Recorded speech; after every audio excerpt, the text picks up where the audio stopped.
Hello everyone, again welcome to my YouTube channel. Today I am going to discussing sterilization under sunfaction. This is part 9. If you like my videos, please like, share, subscribe and comment on it. This part of video is a continuation of part 8. So let us discuss question number 52. The radiations which is used for sterilization of pre-packed items such as the syringes and the catheters is known as, first option is gamma radiations, B ultraviolet radiation, C both, D none. जो radiation यहाँ पे जो question है, radiation जो कि हम use करते हैं स्टेलाइजेशन पर पहले से पैक किए हुए सामान सिरिंजेस और कैथेटर्स को के लिए, उसको हम क्या बोलते हैं? गामा रेडिएशंस होगा या फिर अल्ट्रावायलेट रेडिएशंस होगा, दोनों होगा या दोनों में से कोई भी नहीं होगा। तो जो रेडिएशन जो कि पहले सिरिंजेस और कैथेटर्स को यूज़ स्टेलाइज करने के लिए हम यूज़ करते हैं वो है यहाँ पे गामा रेडिएशंस होगा। सो सबसे पहले तो हम डिस्कस करते हैं कि रेडिएशंस क्या होता है। In the general term it refers to an energy moving in the space in the form of wave or the particles is known as radiations। अगर आमतौर पे अगर रेडिएशंस देखा जाए तो एक तरह से रेडिएशंस क्या होता है? एनर्जी होता है। और ये एनर्जी जो कि वेव तरंग या पार्टिकल्स के रूप में स्पेस में चलता रहता है, जिसको हम रेडिएशन बोलते हैं। रेडिएशन क्या है? एक ऊर्जा है, एक एनर्जी है जो कि अंतरिक्ष में चलते रहता है, मूव करते रहता है तरंग और कण के रूप में। अब ये जो है तो ये हमने रेडिएशंस, ओवरऑल रेडिएशंस के डेफिनेशंस मैंने आपको बताया कि रेडिएशन क्या होता है। जो रेडिएशंस जो है नॉर्मली इसका एडवांटेज है तो डिसएडवांटेज भी है। ये एक तरफ से एनर्जी होता है और ये हम स्टेलाइजेशन में इसलिए पढ़ रहे हैं क्योंकि ये क्या करता है, ये रेडिएशंस जब हमारे आर्टिकल्स पे पड़ता है तो उस आर्टिकल्स के सरफेस पे जो भी माइक्रो ऑर्गेनिजम्स होगा उसको क्या करेगा, उसको किल कर देगा, मारने का काम करेगा। इसलिए हम रेडिएशंस को स्टेलाइजेशन में पढ़ रहे हैं जो कि एक तरफ से एनर्जी है।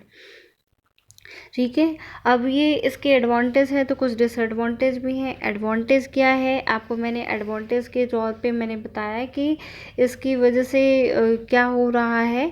नॉर्मली ये एक तो स्टेलाइजेशन में हेल्प कर रहा है, फिर से रेडिएशंस को हम ट्रीटमेंट में भी यूज़ करते हैं, डायग्नोसिस में भी यूज़ करते हैं। डायग्नोसिस में फॉर एग्जांपल्स जैसे कि हम एक्सरेज वगैरह सब जो यूज़ करते हैं वो एक रेडिएशंस का ये होता है, रेडिएशंस होते हैं जो कि हम ये अगर मान ली हमारी कोई ये हड्डी वगैरह सब टूट गई है तो हम उसको पता करने के लिए, या तो नॉर्मली कोई डिजीज़ को पता करने के लिए हम क्या करते हैं, रेडिएशंस का यूज़ करते हैं। ट्रीटमेंट में बहुत सारे जो डिजीज़ है, जैसे फॉर एग्जांपल जो कैंसर हो गया तो हम कैंसर के ट्रीटमेंट के लिए रेडिएशंस का यूज़ करते हैं। स्टेलाइजेशंस में जो कि आर्टिकल्स हमारा होता है उसके सरफेस से मैकेनिज्म्स को किल करने के लिए यूज़ करते हैं। अब इसका डिसएडवांटेज क्या है ये रेडिएशंस का? अगर ये हमारी बीमारी को ठीक कर रहा है तो इसकी वजह से बीमारियां भी होती हैं, एग्जाम्पल के तौर पे स्किन कैंसर। ठीक है, और ये जो रेडिएशंस होते हैं आर ऑफ टू टाइप्स के होते हैं। एक तो आयोनाइजिंग रेडिएशंस होता है, दूसरा नॉन आयोनाइजिंग रेडिएशंस होते हैं। आयोनाइजिंग रेडिएशंस क्या होता है? आयोनाइजिंग रेडिएशंस इट मीन्स कि इसका नाम से ही आपको समझ में आ रहा है, ये रेडिएशंस जब हमारे आर्टिकल्स पे पड़ते हैं या तो एटम्स पे पड़ते हैं तो उसमें क्या करते हैं, आयंस क्रिएट कर देते हैं। ठीक है, वो आयंस क्रिएट कर देंगे और आयंस क्रिएट करने की वजह से उससे क्या हो जाता है, इलेक्ट्रॉन्स का रिमूवल हो जाता है और इस तरह से उस आर्टिकल्स के सरफेस से माइक्रोऑर्गेनिजम्स को किल करने का काम कर रहा है। इट मीन्स कि उसमें आयंस क्रिएट कर रहा है। और ये जो आयोनाइजिंग रेडिएशंस होते हैं आर ऑफ थ्री टाइप्स के होते हैं, डायरेक्ट, इनडायरेक्ट और लीनियर ट्रांसफ़र रेडिएशंस। तो नॉर्मली ये जो आयनाइजिंग रेडिएशंस है ये क्या करेगा, जब ये पास होगा कोई भी आर्टिकल्स पे पड़ता है या तो हमारे पे ये रेडिएशंस जब ये पड़ता है तो ये क्या करता है, ये हमारे इनसाइड सबसे जगह नॉर्मली क्या होता है, वाटर होता है, तो ये वाटर का आयनाइजेशन कर देगा। ये क्या करता है, H+ और OH- में ये तोड़ देता है। तो जो OH- होता है जब ये वाटर का ब्रेक डाउन कर रहा है, वाटर का आयंस क्रिएट कर रहा है, तो जो H+ और OH- जो होता है वो फ्री रेडिकल्स होते हैं। ठीक है, और ये जो फ्री रेडिकल्स होते हैं ये स्किन कैंसर कॉज करते हैं। दूसरी बात है कि ये जब रेडिएशंस डायरेक्टली हमारे स्किन पे पड़ता है तो ये क्या करता है, माइक्रोऑर्गेनिजम्स को किल कर देता है। तो ये हमारा जो है आयोनाइजिंग रेडिएशंस, और ये आयोनाइजिंग जो रेडिएशंस होते हैं ये काफ़ी पावरफुल रेडिएशंस होते हैं। इसमें क्योंकि रेडिएशन का मतलब क्या होता है, एनर्जी, तो जो आयोनाइजिंग रेडिएशंस जो कि एटम्स में आयंस क्रिएट करते हैं, मैटर पे आयंस क्रिएट करते हैं, इसमें एनर्जी, ऊर्जा ज़्यादा होती है, एनर्जी ज़्यादा होती है, और इसकी जो वेवलेंथ होती है वो छोटी होती है। तरंग का जो लेंथ है, कितने दूर तक वो भेदेगा, वो कम होता है, शॉर्टर वेवलेंथ होता है एंड हाई एनर्जी होती है आयोनाइजिंग रेडिएशंस में।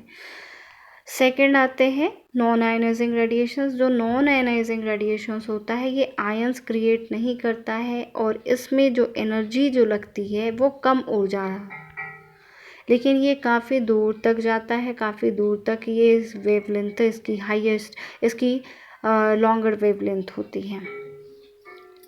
ठीक है, तो ये हमने थोड़ा बहुत आपको रेडिएशंस के बारे में बताया। Next question number 53, ultraviolet radiations can cause.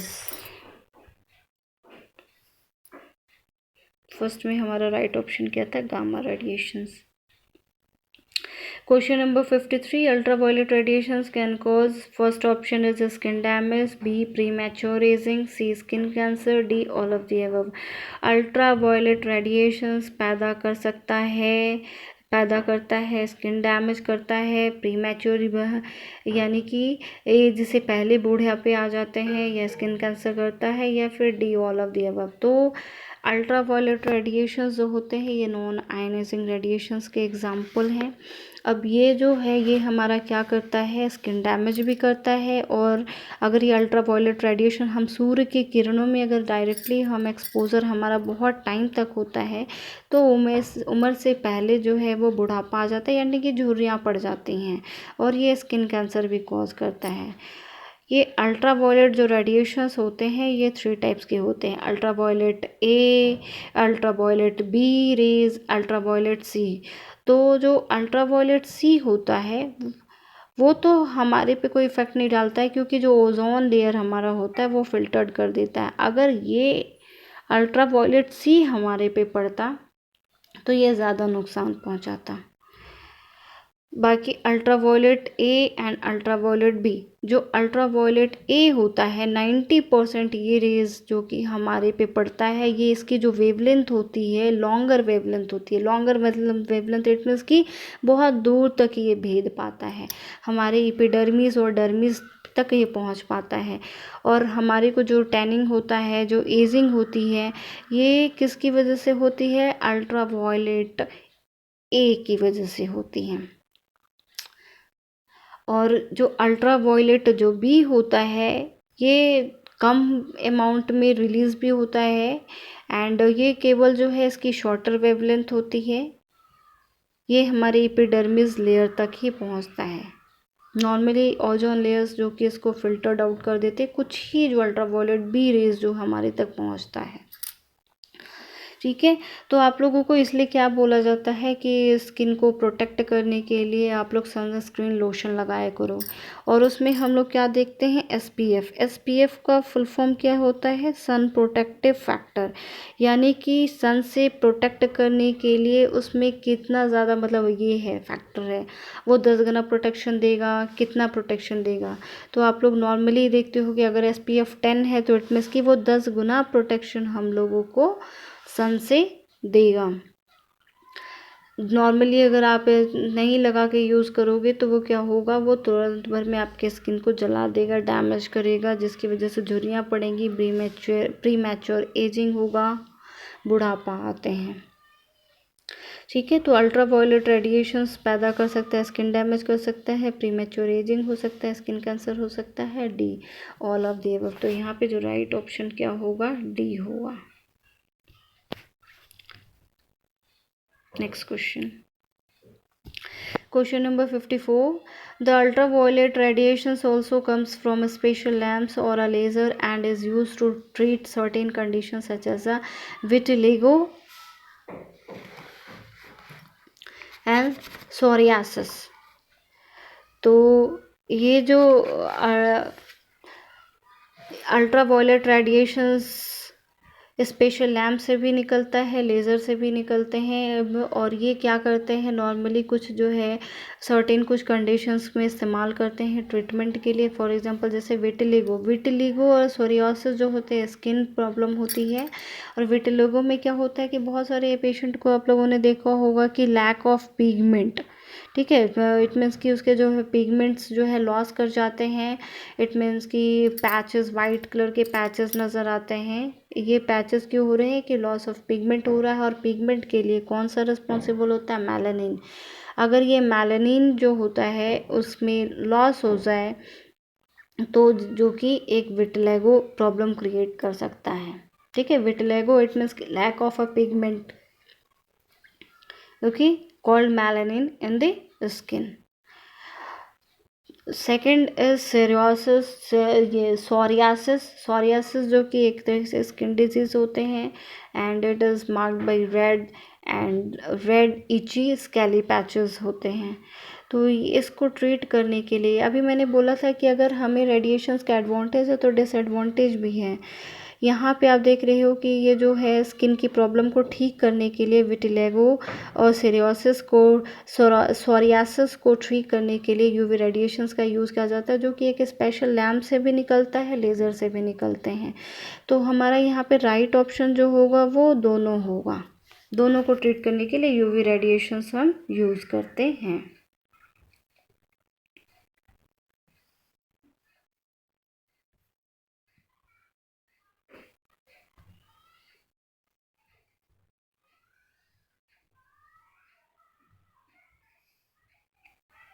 Right option is C, both. Next question number 55. Ultraviolet radiation can disinfect. First option is entryways, operation theater, C laboratories, D all of the above. जो ultraviolet radiations होता है ये disinfect करता है एंट्रीवेज, operation theatres या फिर laboratories या फिर सभी होंगे. तो इसमें क्या होगा, जो अल्ट्रावायलेट रेडिएशंस होता है, अभी हमने इससे पहले 54 वाले क्वेश्चन में हमने पढ़ा था कि जो अल्ट्रावायलेट रेडिएशंस होते हैं ये कोई स्पेशल लैम्प से भी निकलते हैं. तो यहाँ पे ये है कि अल्ट्रावायलेट रेडिएशंस जो कि एक स्पेशल लैम्प से भी निकलते हैं और जो कि क्या करते हैं हमारे जो अगर जहाँ पे भी आपको अल्ट्रावायलेट रेडिएशंस देना है तो उस एरिया को आपको क्लोज़ कर देना है, डोर को क्लोज़ कर देना है और वहाँ से बाहर निकल जाना है. क्यों? क्योंकि ये जो अल्ट्रावायलेट रेडिएशंस होते हैं स्किन कैंसर कॉज करते हैं. और नेक्स्ट इज़ लैबोरेटरीज़ में भी हम इसका यूज़ करते हैं. लैबोरेटरीज़ में आप लोगों को मैंने पहले भी वीडियो में डिस्कस किया है कि इसमें जो लैमिनार एयर फ्लो होते हैं उसमें यूवी रेडिएशंस यूज़ करते हैं, जो कि अगर जो भी माइक्रोऑर्गेनिज्म्स प्रेजेंट होंगे उसको वो क्या कर देगा, किल कर देगा. फिर से ऑपरेशन थिएटर्स में भी हम यूज़ करते हैं ताकि वहाँ के इन्वायरमेंट में अगर कोई भी माइक्रोऑर्गेनिज्म्स प्रेजेंट होगा तो उसको क्या कर देगा, किल करेगा. इसके लिए हम अल्ट्रावायलेट रेडिएशंस यूज़ करते हैं. तो यहाँ पे जो हमारा राइट ऑप्शन होगा वो कौन सा होगा, एंट्रीवेज को भी डिसइंफेक्ट के लिए अल्ट्रावायलेट रेडिएशंस यूज़ करते हैं, ऑपरेशन थिएटर को भी और लैबोरेटरीज़ में भी. तो राइट ऑप्शन हमारा क्या हो जाएगा इसमें, D, all of the above.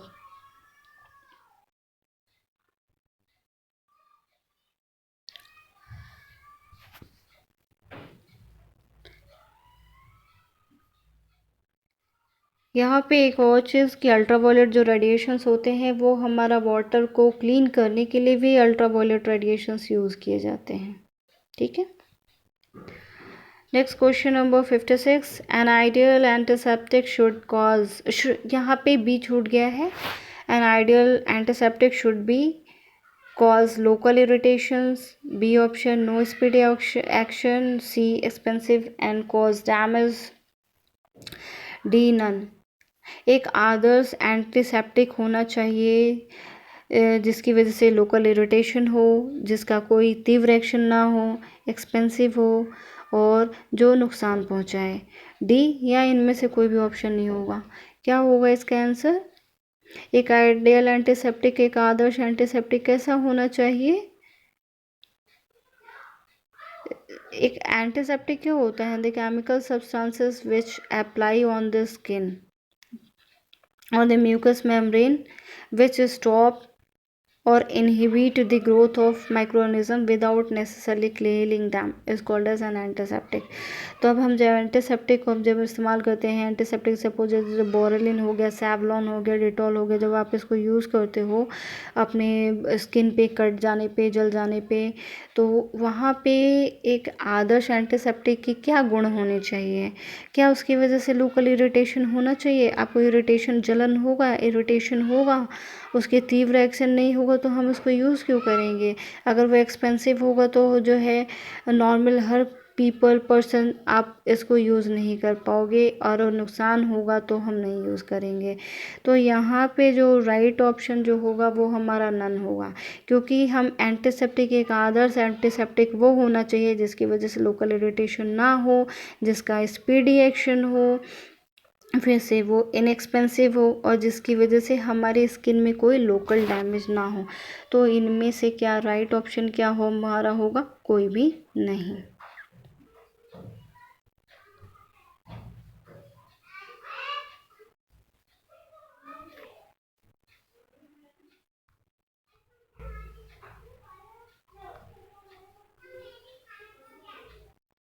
ना। Next question number 57. An ideal disinfectant should be, first option is effective against all microorganisms, not to be toxic, C both, D toxic if absorbed into circulations। एक आदर्श disinfectant होना चाहिए, यहाँ पे भी B छूट गया है। First option is B effective against all microorganisms, not to be toxic, C both, toxic if absorbed into circulations.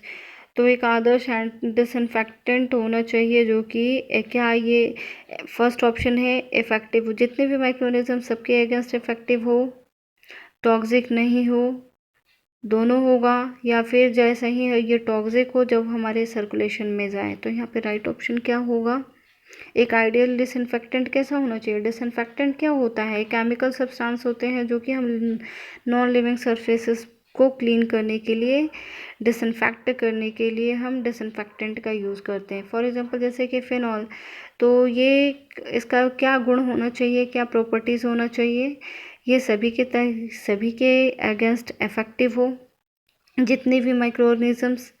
दूसरी बात है कि first second option is not to be toxic, ये टॉक्सिक नहीं होना चाहिए। तो हमारा राइट ऑप्शन क्या होगा? सी होगा, क्योंकि अगर ये टॉक्सिक होगा जब हमारे सर्कुलेशन, सॉरी यहाँ पे circulation, toxic if absorbed into circulation, जब अगर ये टॉक्सिक होगा तो हम इसको यूज़ ही क्यों करेंगे? तो हमारा राइट ऑप्शन क्या होगा? सी।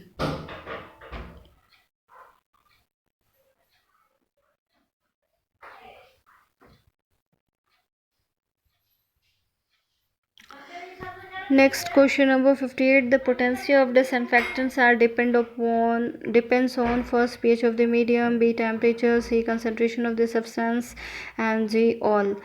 तो पोटेंशी इट मीन्स की पावर, डिसइंफेक्टेंट का जो पावर है वो एनर्जी किस पे डिपेंड करता है? पीएच पे, टेम्परेचर पे, या कंसंट्रेशन पे, सब्सटेंस के कंसंट्रेशन पे। जो डिसइंफेक्टेंट के जो पावर होते हैं वो सभी पे डिपेंड करेंगे, उसकी पोटेंशी सभी पे डिपेंड करेगी, पीएच पे भी, टेम्परेचर पे भी, कंसंट्रेशन पे भी। तो राइट ऑप्शन हमारा क्या होगा यहाँ पे? डी होगा।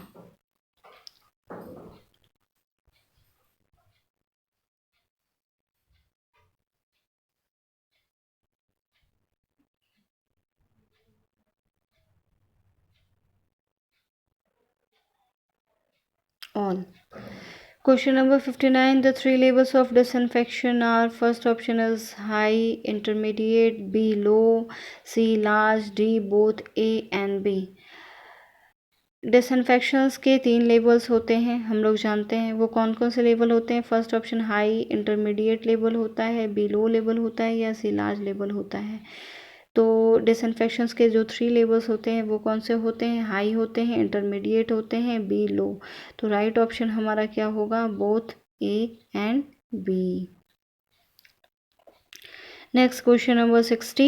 The disinfectants which is used to destroy all microorganisms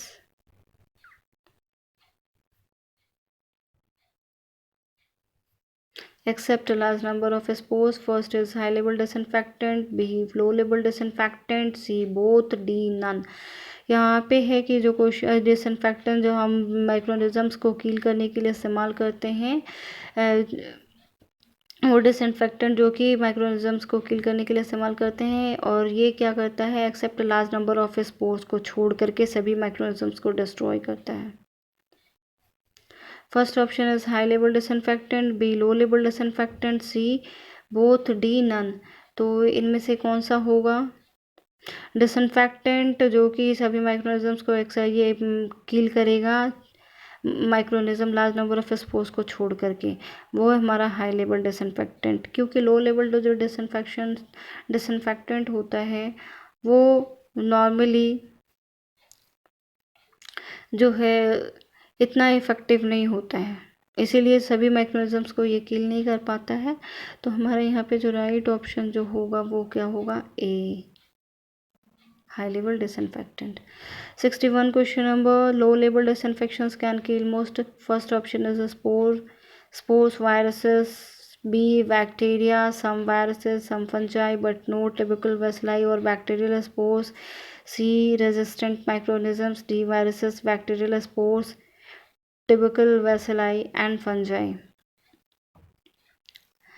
तो यहाँ पे जो लो लेवल डिसइंफेक्शंस किल कर सकता है स्पोर्स वायरसेस को, बैक्टीरिया या फिर ये कुछ वायरसेस को, कुछ फंजाई को, लेकिन टिपिकल वैसिलाई और बैक्टीरियल स्पोर्स को नहीं करेगा, या फिर रेजिस्टेंट माइक्रोनिज़म्स को किल करेगा, या फिर वायरसेस, बैक्टीरियल स्पोर्स, टिपिकल वैसिलाई और फंजाई को किल करेगा। तो राइट ऑप्शन जो हमारा होगा वो क्या होगा? बी होगा। क्योंकि जो लो लेवल डिसइंफेक्शन होते हैं कुछ बैक्टीरिया को किल करते हैं, बैक्टीरिया को किल करेंगे, स्पोर वाले बैक्टीरिया यहाँ पे किल नहीं होंगे, कुछ वायरसेस और कुछ फंजाई को किल करेगा, लेकिन जो टीबी वाला जो बैक्टीरिया होता है उसको किल नहीं कर पाते हैं। Next question, examples of high level of disinfectants are.